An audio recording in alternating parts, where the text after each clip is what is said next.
Hi, my name is Jacob, and this is lesson 4 on confidence in our little mini program, Performing Under Pressure. And what I've learned in relation to confidence is that before I was stabbed, I was extremely physically active.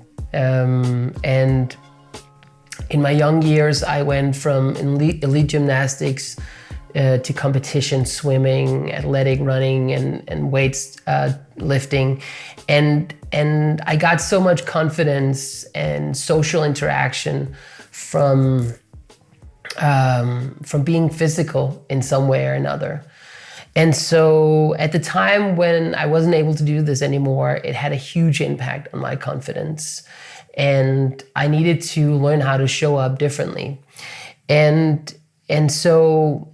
It took me about 4 years to accept my new condition, and a whole lot of years more to learn how to live with it. And so there's a lot of impact and a lot of effect in terms of confidence. And so when I started over, I started from a place of I know nothing, I am nothing, I can do nothing. And obviously, while that wasn't true, it kind of allowed me to start again with a beginner's mind.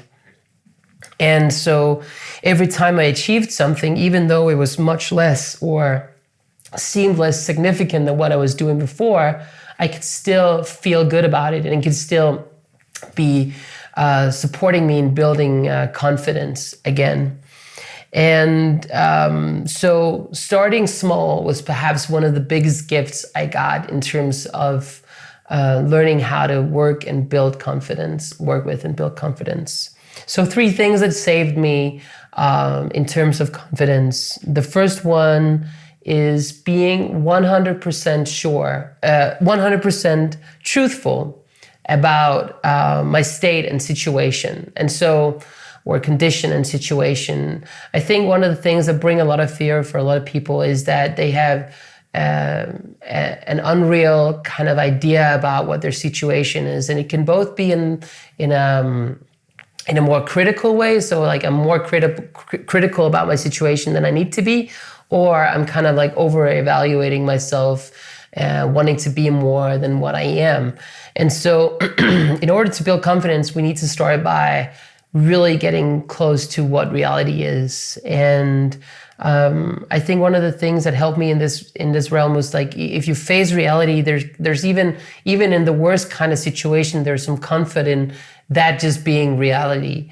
And so to get closer to this, I obviously try to be honest with myself, but I also ask friends once in a while how they would see things. So being 100% truthful about your state and situation is just a very powerful thing. The second thing is starting small. I resisted this quite a lot in the beginning, but I needed to reactivate my body. I needed to do exercise to take care of myself and to do rehabilitation of my leg and so on.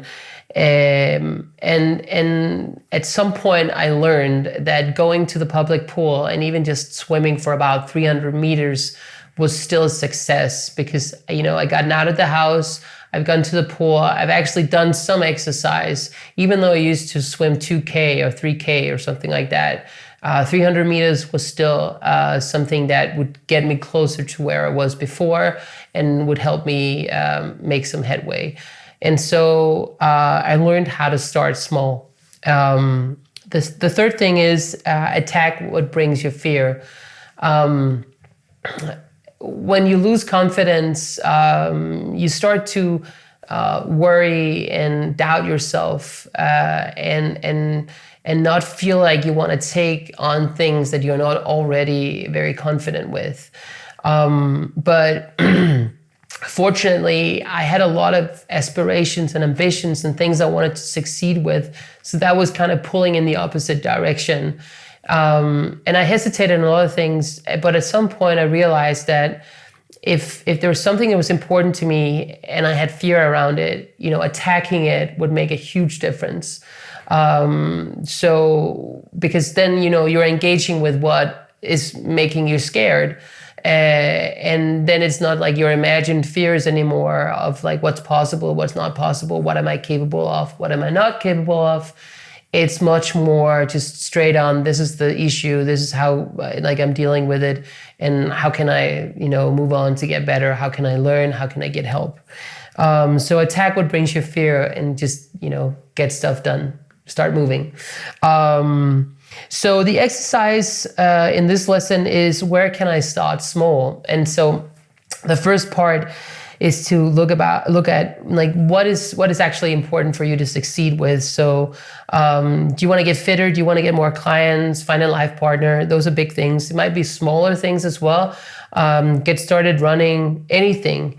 The important thing about building confidence is to have massive action. And massive action is because with repetitions, we build confidence.